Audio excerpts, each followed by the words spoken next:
Good morning everyone, welcome to Tuesday, week 6. Remember, these videos are designed for you to learn with me. So, you do your work, you watch the video and then pause it, do your work, and then unpause and continue your work, and so on and so forth. It helps your understanding, and you can always rewind if you weren't quite sure what I said or didn't pick up on it, and that's how they're done. Okay. We are continuing with our English to understand the structural features of informative text. So again, it's just about, in these lessons, you don't have to write any information. It's about the structure of it and how it's worked out. So it says down here, add an appropriate heading, subheadings, and captions to this information text. You need to read this. I can start reading it for you. Sharks have rough skin, and they cannot fold their fins. Sharks have strong jaws, which are mouths, and many have sharp teeth, but some have flat, grinding teeth. Sharks have a fantastic sense of smell and can sniff out food from huge distances. There are about 350 types of shark.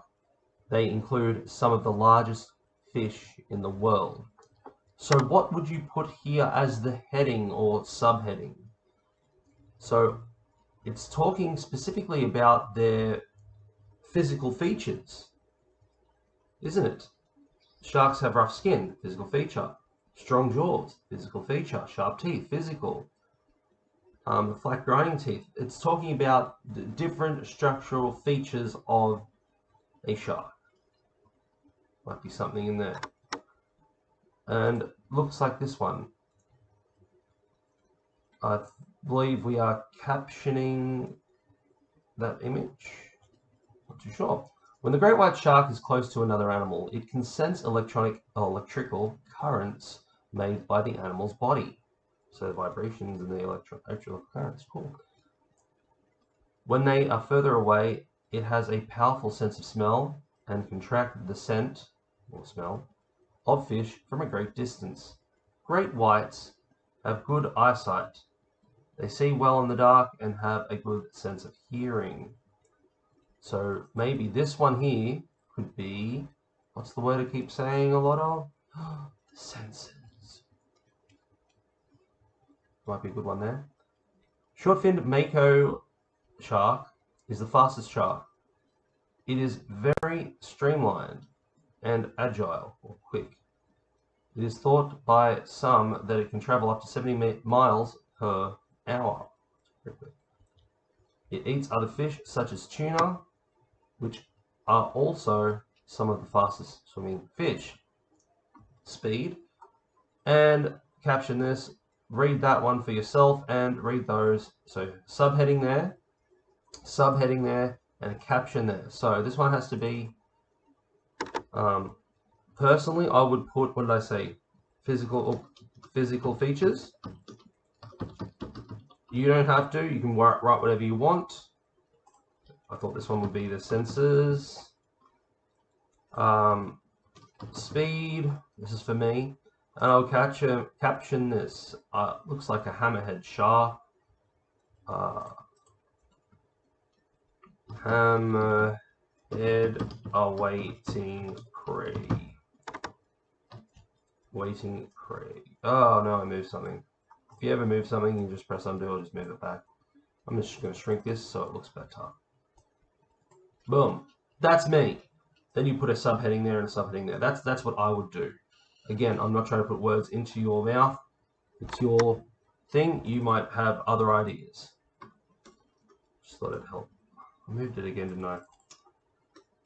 Just thought it'd help there. Okay. Then you may pause the screen now. Then we move on to spelling. You are to write out your spelling words twice. No excuses. 2 times. And then write 2 sentences using at least one of your spelling words. So you write down or type the list number here. And then you type out, well, firstly you press the spacebar key. And you start. And then I will just write the first word, everything, and then space, everything.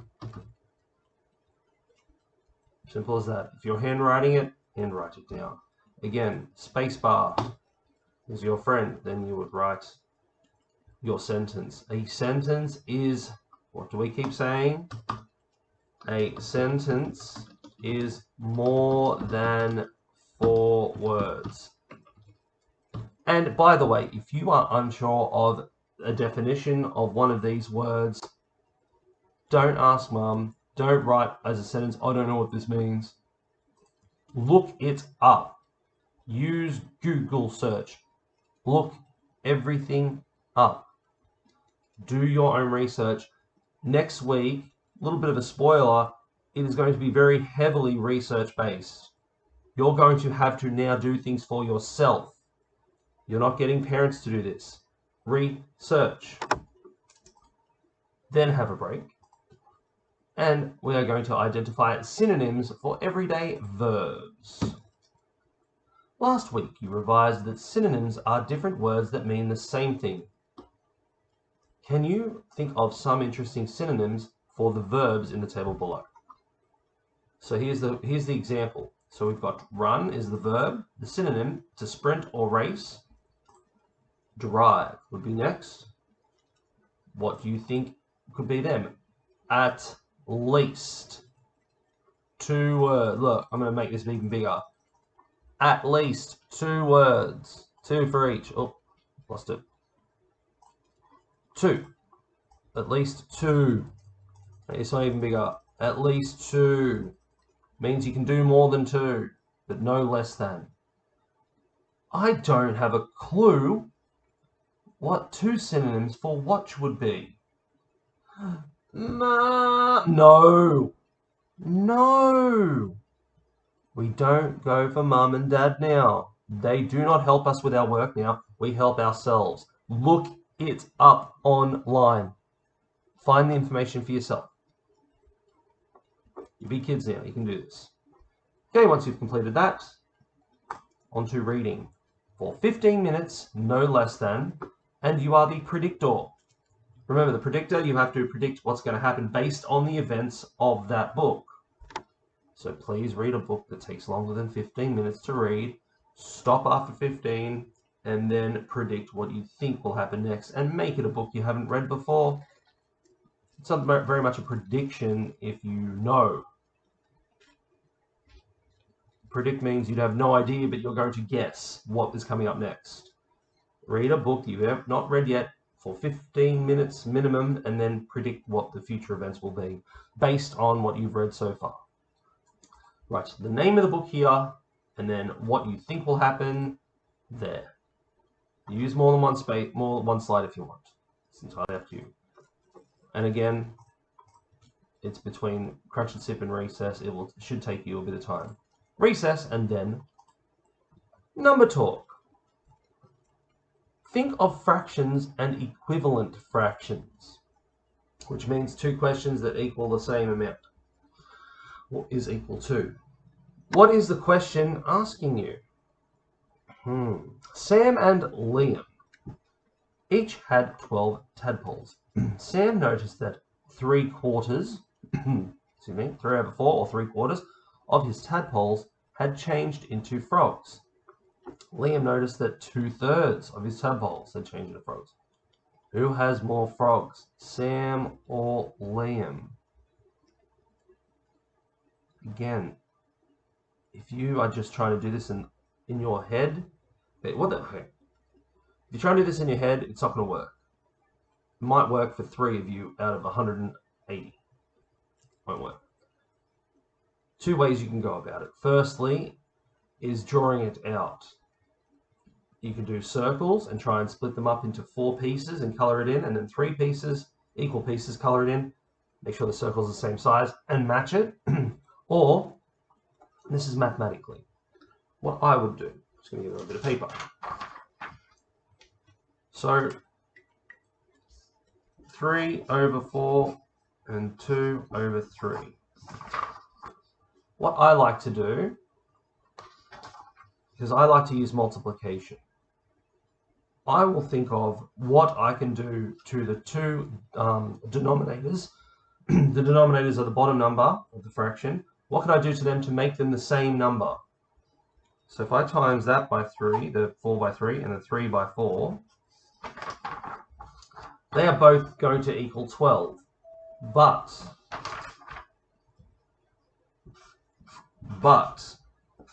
the saying goes this, my friends, that you do to the bottom, you must do to the top number. So whatever I did to the denominator, which in this example is I've multiplied this one here by 3, I must also multiply the top by 3 on that one. And over on this side, what I did to the bottom number, the denominator, is I multiplied it by 4. I must multiply the top by 4. So, say it with me, everyone. 3 times 3 is 9. 2 times 4 is, yes, I'm going to leave it there. You know what to do now, because that will give you the answer. How did I work it out? So, I did it on paper. My thinking process. What did I do? I wrote the two fractions down and wanted the denominator to be equivalent.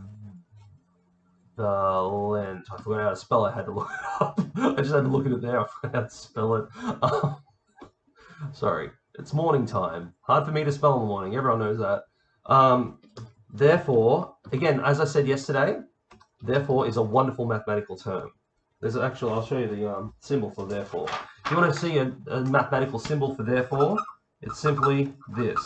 You'll learn this later in when you get older, maybe in high school. But that is the mathematical symbol for therefore. Great mathematical term.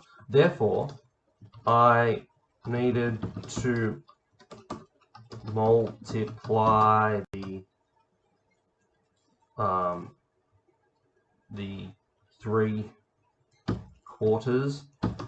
by 3 and the 2/3 by 4, and then I did the rest. I'm not going to write the rest out for you, but that's basically what you need to do here, and then show you working out. Even if you take a photo of it and send it to your teacher saying, this is how I worked it out, all the better. But that's what you do.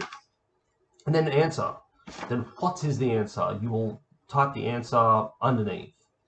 But again, we want to see you working it out. Mathematics. To understand place value. I think they want us to learn place value.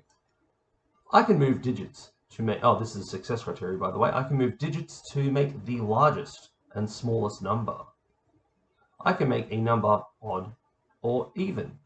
I can round to the nearest 10. So there's a few things we're doing here to be successful. So we are watching this video. You're going to watch this, peruse it if you will.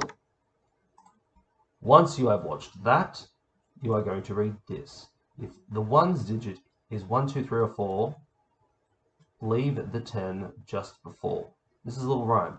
If it's 5, 6, 7, 8, or 9, round up to the nearest 10 on the number line. So here is what, as you can see, we're trying to show you and get you to understand rounding. So answer these questions there. Then even number end in a 0 there, okay? Are these odd or even? Are they odd or even? You just write the word. Watch the video first, obviously, and then write the word odd or even. Odd or even. Then, place value 4-digit challenge. This is the example. So here we have the number. Here we have the numbers. What is the largest number we can make? It's this one. So this is the example page. Then, now it's your turn.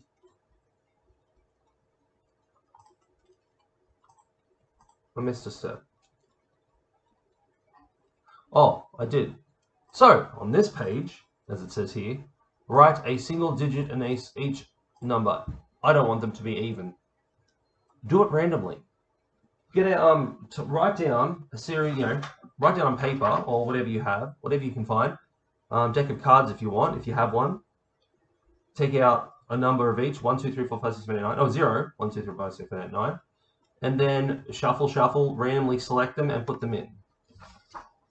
Piece of cake. So I'm going to go 2 in that one, 1 in that one, 6 in that one, and 7. That was literally random. What is the largest 4-digit number I can make from this? For my one, it would be 7,621. Smallest number would be 1,267. You can do your own. Largest odd 4-digit number would be the same. Both of them are going to be the same. I ended with a 1, so 7,621, and the largest even number will be different. 7,612. But that's just my number. You can choose your own number, please. Don't want to see anyone doing my work. Plagiarism. Okay, and finish the rest.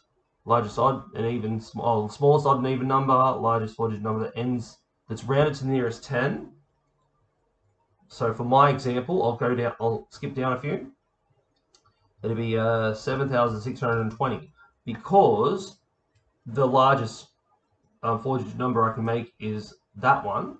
So obviously, back to our rounding, it ends in a 1, so it rounds down. And then smallest would be the... Where's my smallest number? They're both going to end in 7. So 1,200. So 67, they're very close, aren't they? So both of them are going to end in 70. Yeah.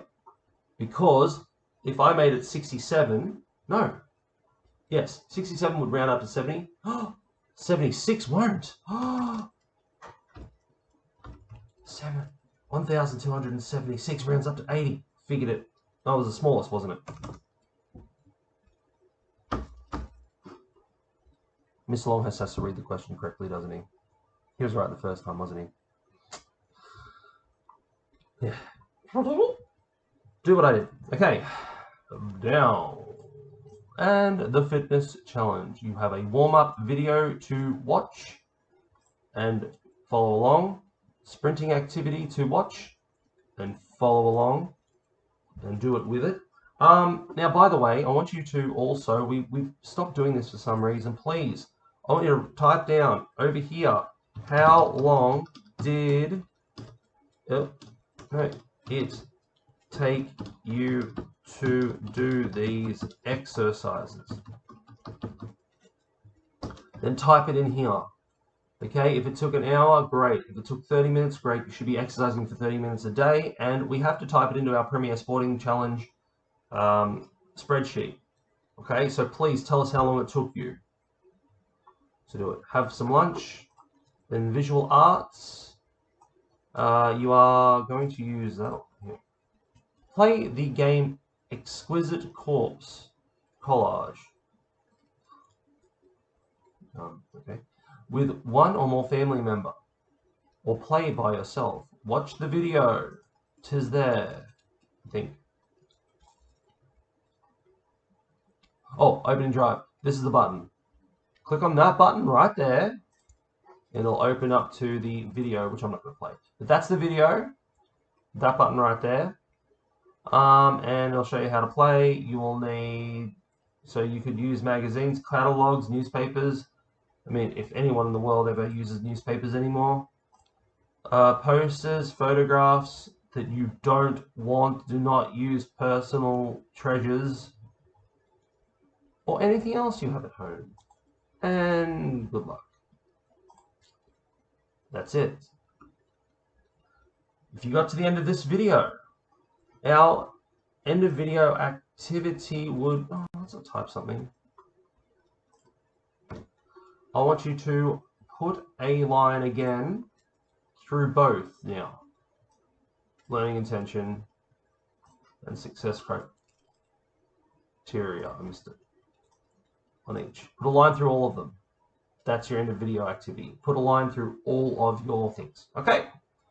Enjoy the rest of your day. Talk to you soon. Bye for now.